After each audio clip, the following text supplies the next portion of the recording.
Енді жаңағы сөзіңізге қатысты. Оң жақтан, сол, алдымыздан, артымыздан, оң жақтан, сол жақтан крест пайда болды. Иә? Баста келген уақытта біз қазақ кесеміз ғой. Бұны мен айтып жатқан, бұл да ұлттық құндылық. Бір жерге бардық. Бас кесіп әкелгенде біз астағфиралла, крест қой мынау деді. Әй, айналайын, олай демеді, менен кішігін көрініп тұр. 4 құбылаң тең болсын деген сөз болды. 4 құбылаң тең болсын.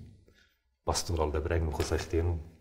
Енді атамыздың, үйге келген аталардың талай қолынан қойдың басындағы кесілген құлақты асатып бізге беріп, біз құлға деп айтып барып жеген баламыз ғой.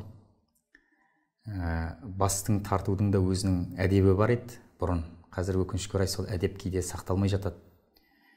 Бастың қонаққа тартылуда сақталу тиіс өзінің қағидалар бар еді.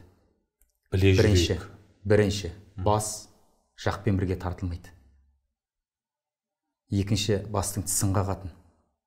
Енді бұл жерде жай қағатын деген сөзден қақпай жатыр деген сөз шығып жатыр ғой. Қақпай жатыр деген шығып жатыр. Өйткені кейде тойханаларда жүргенде тіспен келіп жатқан басты көреміз, содан сұрап, той иесі мынауың не десем, аспаздар осылай берген ғой дейді. Аспаздан барып мынау не десем, порошокпен жудым ғой дейді. Тазарса болды емес па дейді. Бұл жерде үй иесінің қонаққа деген пейілі қайда кетті? Ниеті қайда кетті? Осы бастың тісін қағу арқылы үйдің иесі қонаққа мен саған тісімді батыратын ойым жоқ. Мен саған тісімді қайрап жүрген дұшпаның емеспін. Шын пейілмен беріп жатқан ағадал асымнан қабыл ал деген үй иесінің қонаққа ниеті пейіл еді. Одан кейін жаңа маңдайын қасқалайды деп өзіңіз айттыңыз. Бұл үй иесінің қонаққа тілек ет, қайда жүрсең жолың болсын, 4 құбылаң тең болсын деп. Сосын басты тұмсығымен алдымен алып келетін қонаққа.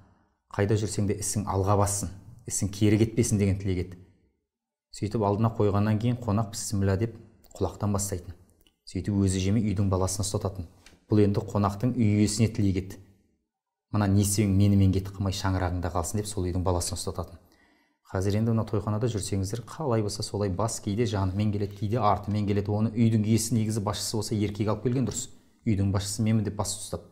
Қазір официанттан беріп жібереді. Қазір енді бастың да қадірі бар. Бастың екі көзінде алатынбыз, сол жерден тоқтайды дейді. Бастың қадірін да, қазір бас тартудың да қадірін білмей жатырмыз.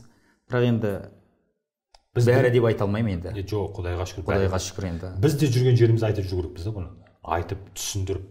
Айтуымыз керек. Мынау Жәнібек Кәрменовтің сөзі бар. Адам болып келдім өмірге, адам болып кету тілегім, бәріңе соны тіледім деп. Яғни өзіңе не тілейсің, жұртқа да соны тілеу керек. Егер қазақи құндылық менің және менің отбасымнан кетпесін, үзіліп қалмасын десек, біз кез келген қазақ бауырымызға, мұсылман бауырымызға бұны айта беруіміз керек. Бірақ енді